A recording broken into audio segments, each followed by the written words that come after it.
എന്തൊക്കെയാണ് നാം ഇവിടെ ചെയ്തു കൂട്ടുന്നത്? എവിടേക്കാണ് നാം പോകുന്നത്?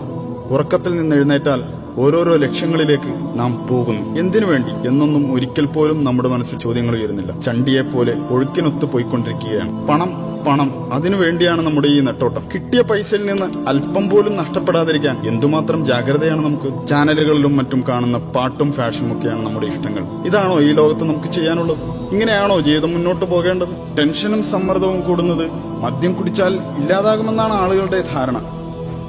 ചിലരാകട്ടെ എപ്പോഴും പാട്ട് കേട്ട് ആസ്വദിച്ചുകൊണ്ടിരിക്കുന്നു. മദ്യവും മയക്കുമരുന്നും സെക്സും റോക്കും ജീവിതത്തിന് ആനന്ദലഹരി നൽകുമെന്നാണ് പലരും വിചാരിക്കുന്നത്. ഇതാണോ ജീവിതം? ചില കാര്യങ്ങൾ നാം അറിയേണ്ടതുണ്ട്. അല്ല, നമ്മുടെ ആയുസ് അനന്തമായി നീട്ടിക്കിട്ടാൻ എന്തെങ്കിലും വഴി കണ്ടെത്തിയിട്ടുണ്ടോ? അറിയാമോ, നാം മരിക്കുമ്പോൾ പാടുപെട്ട് സമ്പാദിച്ചുണ്ടാക്കിയ വീടും സ്വത്തും മറ്റുള്ളവരല്ലേ സ്വന്തമാക്കി ആസ്വദിക്കുന്നത്? കുഴിമാടത്തിൽ അടക്കം ചെയ്യപ്പെടും മുമ്പ് ചില സംഗതികൾ അറിഞ്ഞിരിക്കുന്നത് നല്ലതാണ്. മരണമെത്തിയാൽ ഇതുവരെ ചെയ്തു കൂട്ടിയ തെമ്മാടിത്തരങ്ങളും കുറ്റങ്ങളും തിരുത്തി നല്ല മനുഷ്യനായി ജീവിക്കാമെന്ന ആഗ്രഹം നടക്കില്ലെന്നറിഞ്ഞോളൂ. ഇത് ജീവിതത്തിലെ നിർണായക ചോദ്യമാണ്. ഇതിന് ഇവിടെ നിന്ന് ഇപ്പോൾ തന്നെ ഉത്തരം കണ്ടെത്താനുള്ള ശ്രമം വേണം. എന്താണ് നാം ഇവിടെ ചെയ്തുകൊണ്ടിരിക്കുന്നത്? ജീവിതത്തിന്റെ ലക്ഷ്യം എന്താണ്? ഇവിടെ എങ്ങനെയാണ് നാം എത്തിച്ചേർന്നത്? ഇത്ര പെർഫെക്റ്റായി നമ്മെ സൃഷ്ടിച്ചതാരാണ്? മരിച്ചു കഴിഞ്ഞാൽ ഈ ശരീരത്തിന് എന്താണ് സംഭവിക്കുന്നത്? ഈ ലോകത്ത് തന്നെ മറ്റൊരു ജീവിതം കൂടി സാധ്യമാകും? ഈ ചോദ്യങ്ങൾക്കൊന്നും നമുക്ക് മറുപടിയില്ല. കാരണം ഇതിന്റെ ഉത്തരം അന്വേഷിച്ച് തല ഉണ്ടാക്കേണ്ട കാര്യമില്ലെന്നാണ് നമ്മുടെ വിചാരം. പ്രകൃതിയിൽ ഇങ്ങനെ ഓരോന്നും ഉണ്ടാകുന്നു, അതുപോലെ നമ്മളും. ഇതെല്ലാം സ്വാഭാവികമല്ലേ? ഇങ്ങനെയൊക്കെയാണ് നിങ്ങൾ കരുതുന്നതെങ്കിൽ ഞാൻ ചോദിച്ചോട്ടെ, താങ്കൾ തനിയെ ഉണ്ടായതാണ്? അതല്ല യാതൊരുവിധ ന്യൂനതകളുമില്ലാതെ മറ്റെവിടെയും കാണാത്ത വിധം പരിപൂർണമായ ഘടനയിൽ നിങ്ങളെ സൃഷ്ടിച്ചതിനു പിന്നിൽ ഒരു അഭൗതിക ശക്തിയുണ്ടോ? അറിയാമോ, ഏറ്റവും ഉന്നതമായ നിർമ്മാണ കലയുടെ ജീവരൂപമാണ് താങ്കൾ. മനുഷ്യ സൃഷ്ടിപ്പിലുള്ള സവിശേഷമായ ബുദ്ധി വൈഭവം തന്നെ മതി അത് മനസ്സിലാക്കാൻ.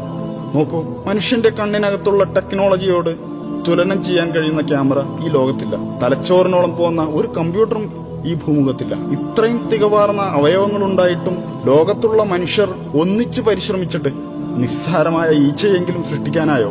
നാം ഒന്നുമില്ലായ്മയിൽ നിന്ന് സൃഷ്ടിക്കപ്പെട്ടവരല്ല എന്ന് നമ്മെ ബോധ്യപ്പെടുത്തുന്ന എത്രയെത്ര സംഗതികളാണ് നമുക്ക് മുന്നിലുള്ളത്. എന്നിട്ടതെല്ലാം യാതൊരു കൂസലുമില്ലാതെ നിഷേധിച്ചു തള്ളുകയാണ് നാം. 0+0=1 എന്ന് നമുക്ക് ഒരിക്കലും ഉത്തരം കിട്ടുകയില്ല. 0+0=0 എന്നേ ഉത്തരം ലഭിക്കൂ. 1 എന്ന ഉത്തരം ലഭിക്കില്ല. അപ്പോ പിന്നെ പ്രപഞ്ചത്തിലെ ഈ ആസൂത്രണ മികവിന്റെ പ്രകടഭാവങ്ങൾ എവിടെ നിന്ന് വന്നു? എല്ലാ വസ്തുക്കൾക്കും അതിന്റെ ഒരു ഉത്ഭവസ്ഥാനമുണ്ട്. അതിന്റെ എല്ലാം പിന്നിൽ ഒരു ശില്പിയുണ്ട്. ഇപ്പോൾ താങ്കൾ കണ്ടുകൊണ്ടിരിക്കുന്ന ഈ വീഡിയോ പോലും ഒരാൾ യൂട്യൂബിൽ അപ്ലോഡ് ചെയ്തത് കൊണ്ടാണല്ലോ താങ്കൾ കാണുന്നത്. ഈ ലോകത്തിന്റെ ഉത്ഭവം മഹാവിസ്ഫോടനത്തിലൂടെയായിരുന്നുവെന്ന് താങ്കൾക്ക് വിശ്വസിക്കാം. എന്നാൽ ഈ മഹാവിസ്ഫോടനത്തിന് പിന്നിലെ കാരണക്കാരനായ ഒരു ശക്തിയുണ്ടെന്ന് ഞാൻ വിശ്വസിക്കുന്നു. അതാണ് അള്ളാഹു, എല്ലാറ്റിനെയും സൃഷ്ടിച്ചവൻ, എല്ലാ ജീവജാലങ്ങളുടെയും സ്രഷ്ടാവ്, ഏകൻ, എന്നെന്നും ജീവിക്കുന്നവൻ, എല്ലാറ്റിനും കഴിവുള്ളവൻ, അജയ്യൻ. താൻ സൃഷ്ടിച്ച ഏതെങ്കിലും വസ്തുക്കളെപ്പോലെയോ ജീവികളെപ്പോലെയോ അല്ല അവൻ. അവന്റെ രൂപത്തെയോ ഭാവത്തെയോ നമുക്ക് സങ്കല്പിക്കാനേ കഴിയില്ല. അല്ല, അവൻ ഒരു മനുഷ്യനെ പോലെയുമല്ല, അവനൊരു പങ്കാളിയുമില്ല. അവൻ ഏകനാണ്. അവൻ നമ്മെ ഇങ്ങോട്ട് കയറൂരി വിട്ടിരിക്കുകയല്ല. ഏതൊരു നിർമ്മാതാവിനെയും പോലെ അവനും തന്നെക്കുറിച്ച് പഠിക്കാൻ ഒരു പാഠപുസ്തകം, അതായത് ഒരു യൂസർ മാനുവൽ നമുക്ക് നൽകിയിട്ടുണ്ട്. ഇസ്ലാമാണത്, ഖുർആനും സുന്നത്തുമാണത്. അത് ആഹ്വാനം ചെയ്യുന്ന സന്ദേശം ഇതാണ്: ദൈവം ഏകനാണ്, അവൻ അള്ളാഹു ആകുന്നു ഏകൻ. അവന് ആരുടെയും ആശ്രയം വേണ്ട. പ്രപഞ്ചത്തിലെല്ലാം അവനെ ആശ്രയിക്കുന്നു. അവന് മക്കളൊന്നുമില്ല, അവൻ ആരുടെയും സന്താനവുമല്ല. ഒട്ടും തന്നെ വൈരുദ്ധ്യങ്ങളില്ലാത്ത ഒരു ഗ്രന്ഥം, ശാസ്ത്രത്തിലും ചരിത്രത്തിലുമുള്ള വിസ്മയങ്ങളെ നമുക്കറിയിച്ചു തന്ന ഗ്രന്ഥം. ഓർക്കണം, 1400 വർഷങ്ങൾക്ക് മുമ്പ് അതൊക്കെ നമുക്ക് വെളിപ്പെടുത്തിയതാണ്. മനുഷ്യഭ്രൂണത്തെക്കുറിച്ച് കൃത്യമായ വിവരണം നൽകിയിട്ടുണ്ടതിൽ. ആ വിവരങ്ങളൊന്നും അന്നത്തെ ശാസ്ത്രലോകത്തിന് കണ്ടെത്താൻ കഴിയാത്തതായിരുന്നു.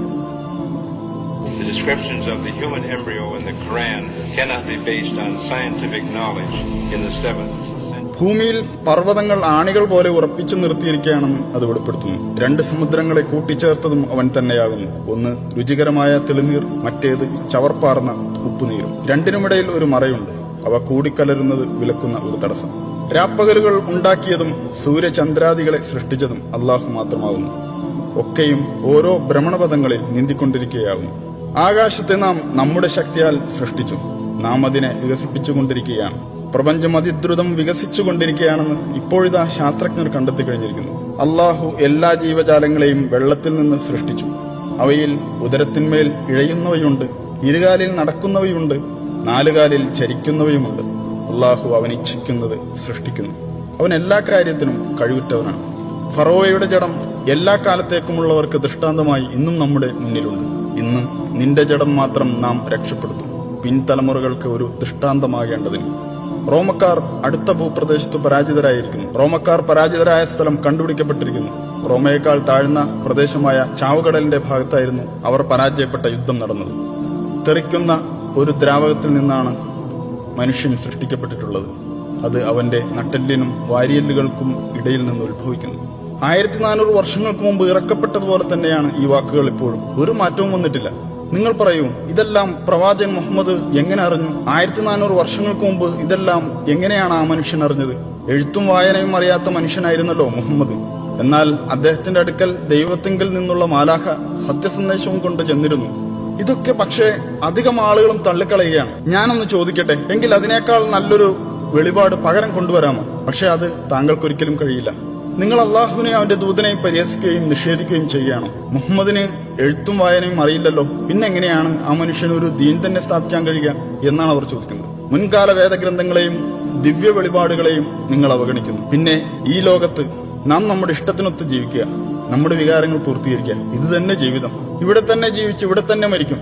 കുഴിമാടത്തിൽ എല്ലൊക്കെ നുരുമ്പി ദ്രവിച്ച് മണ്ണായ ശേഷം രണ്ടാമതും ജീവിക്കുമെന്നോ? എന്തൊക്കെ വിഡ്ഢിത്തമാണ് ഈ പറയുന്നത്? കാണുന്ന ഈ ഒരു ജീവിതം മാത്രമേ ഉള്ളൂ. എന്നാൽ താങ്കൾ ഓർക്കണം, കടുത്ത വേനലിൽ കരിഞ്ഞുണങ്ങുന്ന ചെടികൾ തൊട്ടടുത്ത മഴയോടെ രണ്ടാമതും ജന്മം കൊള്ളുന്നില്ലേ? അള്ളാഹു ഇക്കാര്യം ഉറപ്പിച്ചു പറയുന്നുണ്ട്. അവൻ നമ്മോടും ഇത് തന്നെയാണ് ചെയ്യാൻ പോകുന്നത്. മരിച്ചു മണ്ണായ ശേഷം വീണ്ടും നമ്മിൽ ആത്മാവിനെ സന്നിവേശിപ്പിക്കും.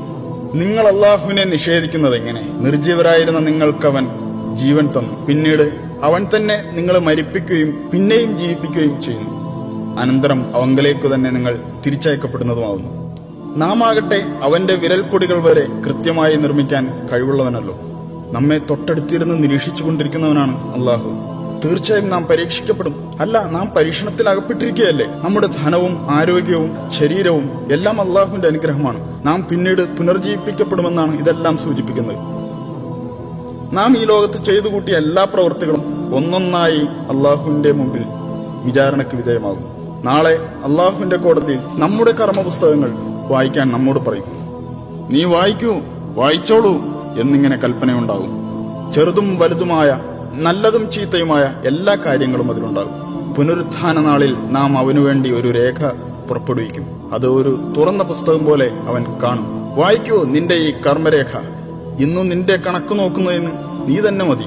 നമ്മളൊന്നും രണ്ടാമത് പുനർജീവിപ്പിക്കപ്പെടില്ലെന്നേ എന്ന് പറഞ്ഞവർ ഇന്ന് തന്നോട് സംസാരിക്കേണ്ടെന്ന് അള്ളാഹു പറയും. എന്നെ അറിയാനും പഠിക്കാനുമായി ഒരായുഷ്കാലം മുഴുവൻ നിനക്ക് ഞാൻ തന്നതല്ലേ? പക്ഷേ അന്ന് നീ വ്യർത്ഥമായ നശ്വരമായ കാര്യങ്ങൾക്ക് പിന്നാലെ കൂടി അവസരം തുലച്ചു കളഞ്ഞതല്ലേ?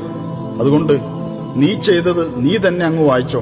അന്നാളിൽ സത്യം അംഗീകരിച്ച് ജീവിച്ചവരെ അള്ളാഹു സന്തോഷ വാർത്ത അറിയിക്കും. എന്നാൽ നീ വിശ്വസിച്ചില്ലെങ്കിൽ നീ നിന്റെ പ്രവർത്തനങ്ങളുടെ റെക്കോർഡ് വായിച്ചോളൂ. അതുകൊണ്ട് ആ നാളിനെ യാഥാർത്ഥ്യം മനസ്സിലാക്കാനുള്ള അവസരമായി തെറ്റിദ്ധരിക്കരുതേ. താങ്കൾ വായിക്കൂ താങ്കളുടെ കർമ്മപുസ്തകം.